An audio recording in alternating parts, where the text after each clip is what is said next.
Hello दोस्तों, कैसे हैं आप सभी लोग। आप सभी का स्वागत है फिर से हमारे चैनल नॉलेज भाई जी पर। मैं हूं आपका दोस्त समित कुमार, लेकर आया हूं आपके लिए एक और न्यू इन्फॉर्मेटिव वीडियो लॉ से संबंधित।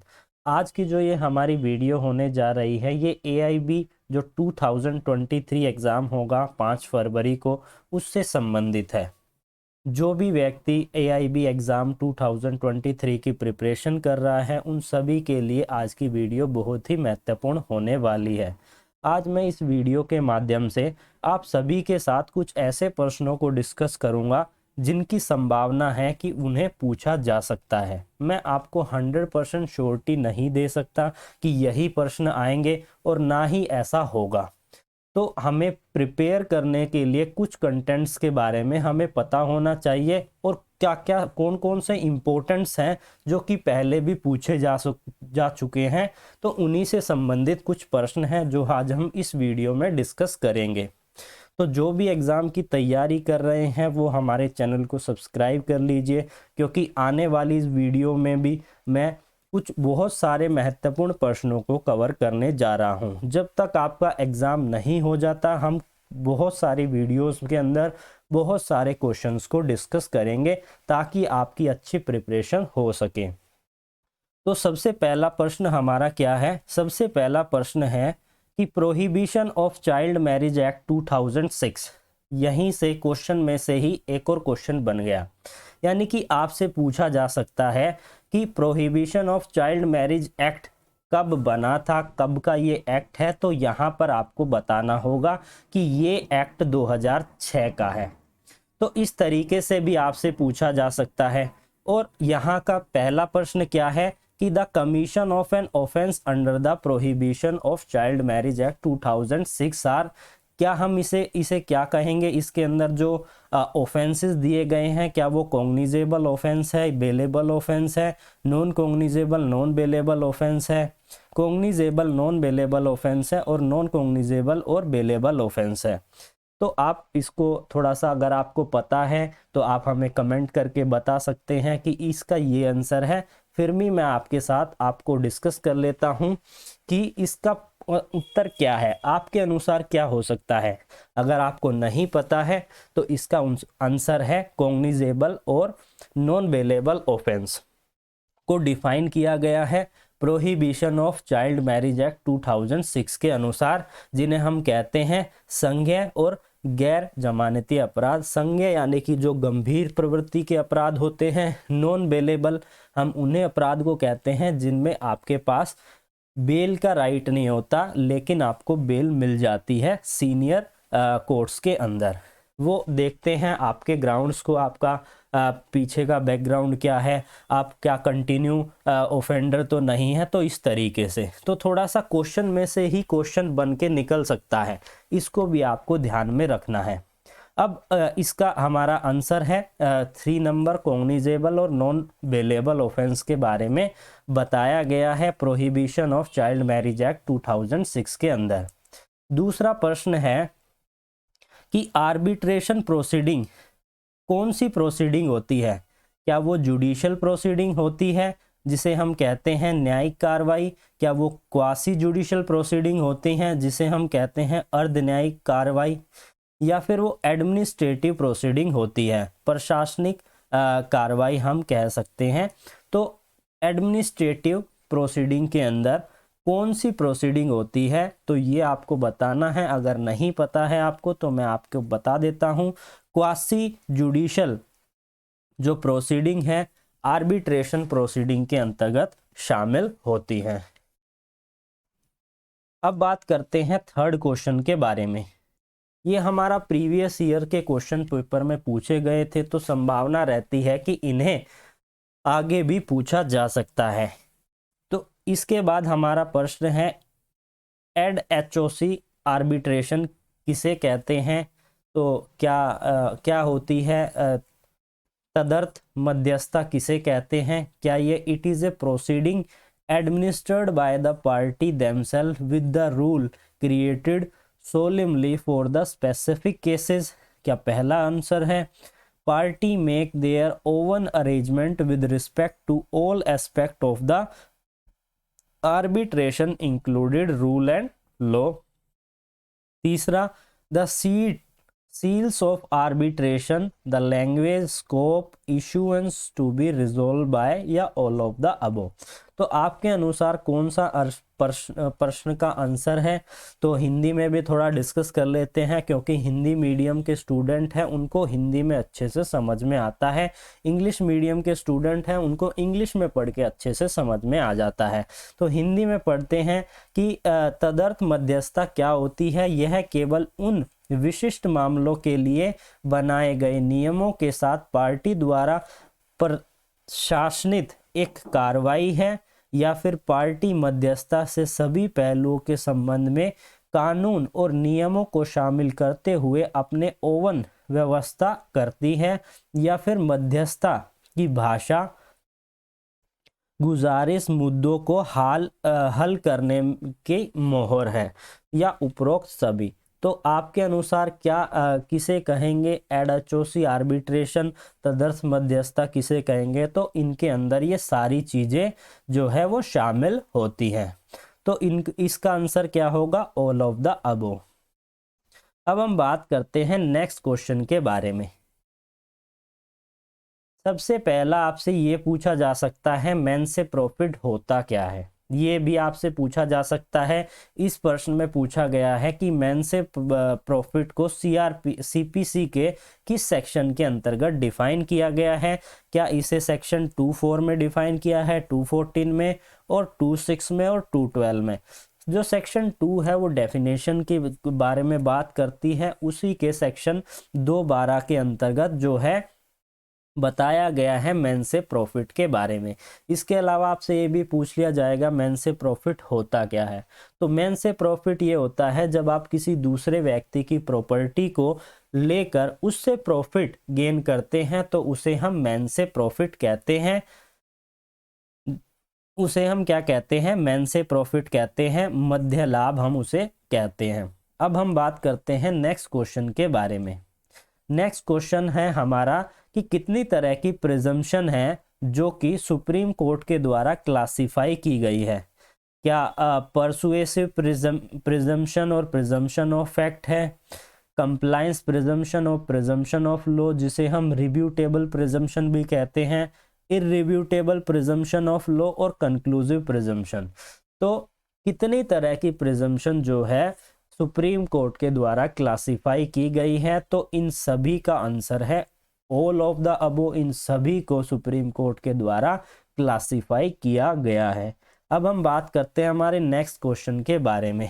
ये हमारा केस था Menaka Gandhi versus Union of India का। ये किससे संबंधित है? ये राइट ऑफ हियरिंग से संबंधित है, सेपरेशन ऑफ पावर से संबंधित है, डेलीगेटिव लेजिस्लेशन से संबंधित है, या रूल ऑफ एविडेंस से संबंधित है? तो ये जो हमारा केस था वो संबंधित था राइट ऑफ हियरिंग से।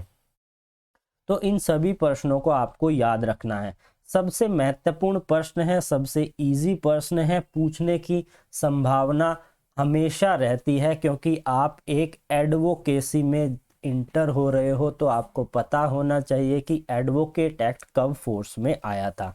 कब आया था वो आया था 19 मई 1961 के अंदर। एडवोकेट एक्ट 1961 का एक्ट है, 19 मई को एडवोकेट एक्ट जो है वो फोर्स में आया था। तो इसका आंसर क्या है?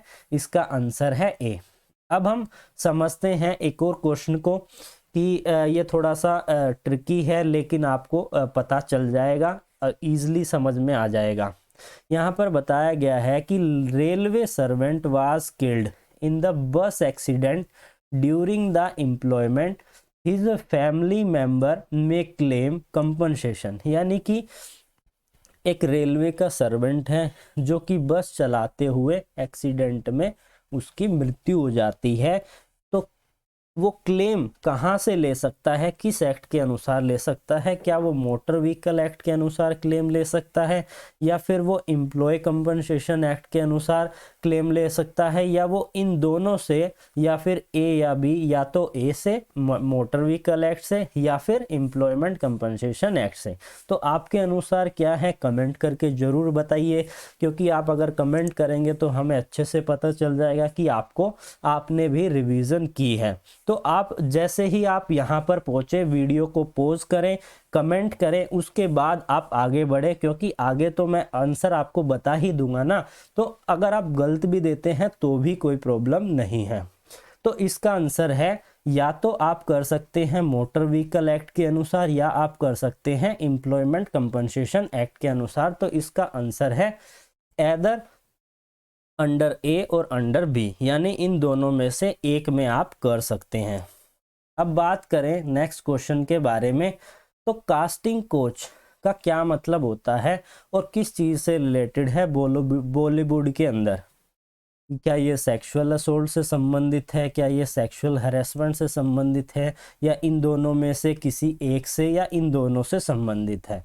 तो ये जो है हमारी वर्डिंग है कास्टिंग कोच, ये संबंधित है हमारा सेक्सुअल हैरेसमेंट के बारे में। अब हम बात करते हैं हमारे नेक्स्ट क्वेश्चन के बारे में। तो यहाँ पर बताया गया है, ये थोड़ा सा आपको ट्रिकी लगेगा, अगर आप इसको ध्यान से समझेंगे तभी आपको पता चलेगा कि हाँ यही आंसर है, लेकिन अगर आप एक बार पढ़ेंगे तो आपको समझ में नहीं आएगा। तो समझते हैं। According to the section 2 of the motor vehicle act 1988, motor cab, सबसे इम्पोर्टेंट चीज़ ये है, यहाँ पर बात की जा रही है मोटर कैब के बारे में। Motor cab means any motor vehicle construed और adopted to carry out not more than, यानी कि एक मोटर कैब है जो कि कितने से ज़्यादा अपने पास पैसेंजर नहीं रख सकते हैं।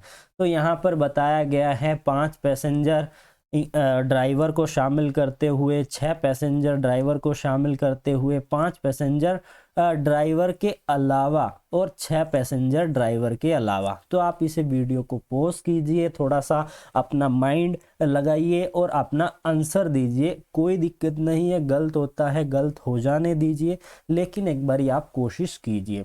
तो सबसे पहला हम बताते हैं इसका क्या आंसर है। इसका आंसर है हमारा 6।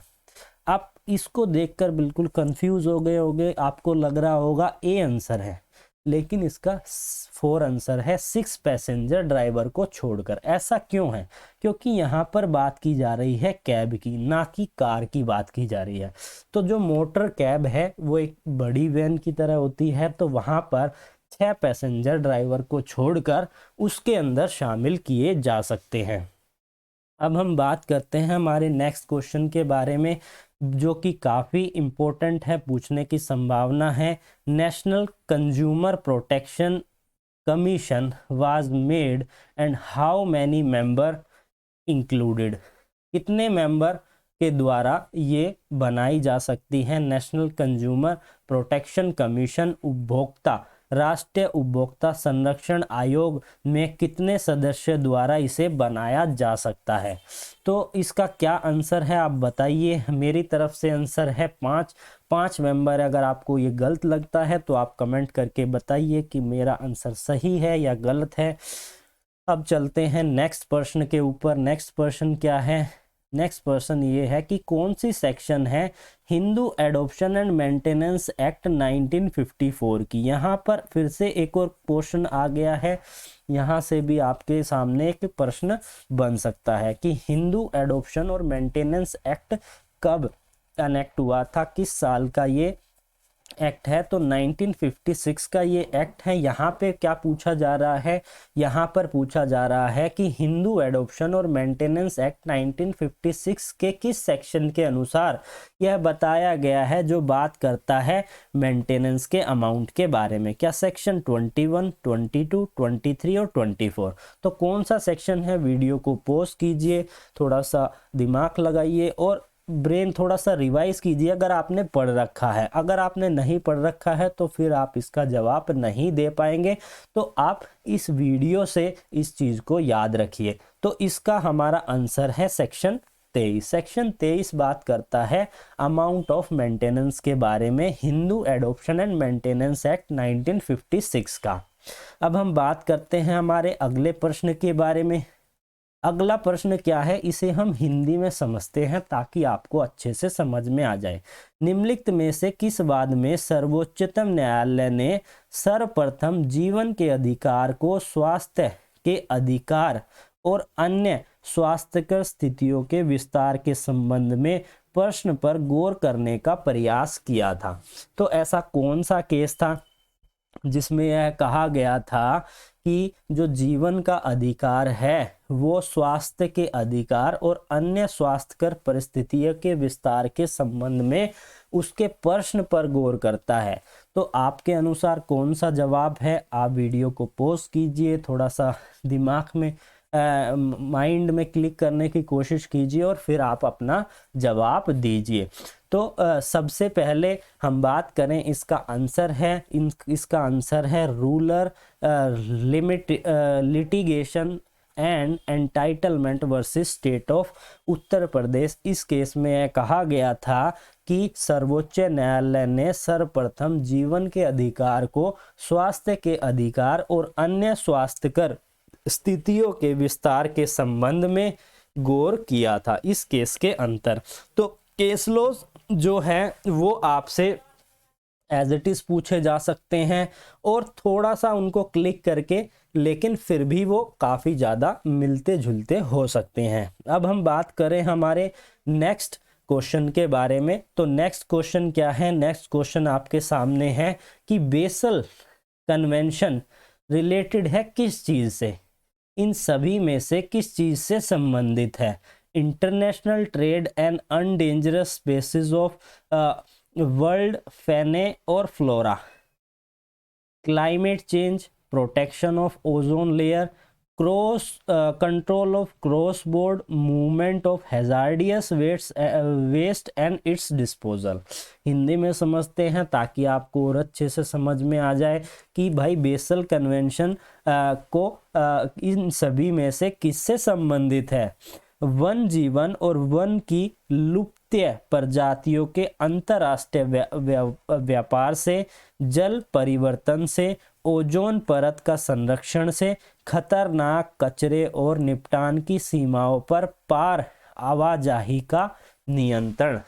तो इस तरह के थोड़े डिफ़िकल्टी वाले भी क्वेश्चन पूछे जा सकते हैं। इनका जवाब आपको तभी पता होगा जब आपने इन सभी प्रश्न को पढ़ा होगा।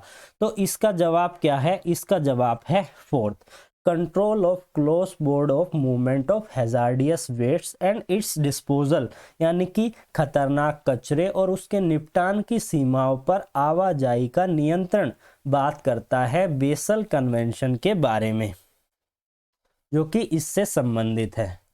अब हम बात करते हैं फॉरेन कोर्ट। सीपीसी के अनुसार फॉरेन कोर्ट का क्या मतलब होता है? फॉरेन कोर्ट का क्या मतलब होता है सीपीसी के अनुसार? कि एक कोर्ट जो सिचुएटेड है outside the India, not establish under the authority of the government of India. तो इसका भी जवाब है कि जो कि भारत से बाहर स्थित एक न्यायालय है और भारत सरकार के अधिकार के अंतर्गत स्थापित नहीं है, उसे हम क्या कहते हैं? उन्हें हम फॉरेन कोर्ट कहते हैं, विदेशी न्यायालय हम उसे कहते हैं। अब हम बात करते हैं हमारे अगले प्रश्न के बारे में। अगला प्रश्न क्या है? अगला प्रश्न बात करता है पीआईएल के बारे में कि जनहित याचिका की प्रक्रिया के दुरुपयोग का क्या अर्थ होता है। तो जनहित निजी हितों के सुरक्षा के लिए जनहित याचिका का दायर करना, क्या ये इसका मतलब होता है? जनहित याचिका की दुरुपयोग करना का इसका मतलब क्या ये है कि निहित हित की सुरक्षा के लिए जनहित याचिका जब दायर की जाती है, या फिर प्रोक्षण उद्देश्य के लिए जनहित याचिका दायर की जाती है, केवल प्रचार के लिए जनहित याचिका दायर की जाती है, या इन सभी के लिए? तो पीआईएल के प्रोसेस का अब्यूज करना हम किसे कहेंगे? जब वो प्राइवेट इंटरेस्ट के प्रोटेक्शन के लिए है, या फिर वो यूटेरियन मोटिवेशन के लिए है, या वो पब्लिसिटी के लिए है? तो इसका आपके अनुसार क्या आंसर होगा? तो आप थोड़ा सा इसको रिवाइज कर लीजिए। अगर आपने इन चीज़ को पढ़ा हुआ है तो आपको पता चल जाएगा थोड़ा सा माइंड लगाने के साथ ही। अब इसका आंसर क्या है? तो इन सभी को, इन तीनों चीज़ों को अगर ये किया जाता है तो वहाँ पर पीआईएल के प्रोसेस का अब्यूज़ हो रहा है। तो इसका आंसर है डी। अब हम बात करते हैं हमारे अगले प्रश्न के बारे में। तो आपके अनुसार जो प्रक्रियात्मक अल्ट्रा वायरस है इसका क्या अभिप्राय है, क्या मतलब है प्रोसीजरल अल्ट्रा वायरस का। It is an non observance of A procedural norms by the rule making of authority. यह क्या है, नियम बनाने वाले प्राधिकरण द्वारा प्रक्रियात्मक मापदंडों का पालन ना करता, या फिर इट में make the rule ultra vires does not does ultra vires due to non observance of the rule making authority hence become void, और it means a lacuna in the process of the law. तो आपके अनुसार क्या answer हो सकता है, तो इसका आंसर है 4। ए और बी इन दोनों चीज़ों के बारे में बताया गया है प्रोसीजरल अल्ट्रा वायरस के बारे में, कि एक नियम बनाने वाले प्राधिकरण द्वारा प्रक्रियात्मक मापदंडों का पालन ना करता है, और यह नियम बनाने वाले प्राधिकरण के गैर अनुपालन के कारण नियमों को अति वायरस बना सकता है, इसलिए यह शून्य होता है। तो इन दोनों चीज़ों को शामिल किया जाएगा। इसका प्रश्न का उत्तर क्या है, ए और बी। अब हम बात करते हैं हमारे नेक्स्ट क्वेश्चन के बारे में। आपसे मैं ये कहना चाहता हूँ, रिट से रिलेटेड एक प्रश्न जरूर आपसे पूछा जाएगा कि अगर ये सिचुएशन होती है तो उसमें आप कौन सी रिट अप्लाई कर सकते हैं, कौन से आर्टिकल के अनुसार आप रिट फाइल कर सकते हैं। जैसा कि हमें पता है कॉन्स्टिट्यूशन के आर्टिकल 32 और 226 के अंदर हम रिट पिटीशन फाइल कर सकते हैं। 32 बात करता है सुप्रीम कोर्ट में रिट फाइल करने के बारे में, और 226 बात करता है हाई कोर्ट में रिट फाइल करने के बारे में। तो इस तरीके के प्रश्न भी आपसे पूछे जाएंगे कि the ground of error of law, यानी कि जो कौन बात करता है लॉ के एरर के बारे में, apparent on the face of the record, यानी कि ये आपकी जो है स्टेटमेंट है, error of law appearance on the face of the record connected with which of the writ, यानी कि रिकॉर्ड के समान स्पष्ट कानून की त्रुटि किस रिट से संबंधित है या किससे आधारित है। तो ये हमारी संबंधित है सर्चुररी, जिसे हम कहते हैं प्रमाण पत्र। तो आज हमने मोस्टली जो संभावना है पूछे जा सकते हैं उन प्रश्न को डिस्कस किया। इसके अलावा हम आने वाली वीडियोस में और महत्वपूर्ण प्रश्न को डिस्कस करेंगे। हमारे साथ जुड़े रहिए। इसी तरीके से जब तक आपका एग्ज़ाम नहीं होता है हम बहुत सारे इंपॉर्टेंट क्वेश्चंस को डिस्कस कर चुके होंगे जो कि आपके एग्ज़ाम के लिए हेल्पफुल होंगे।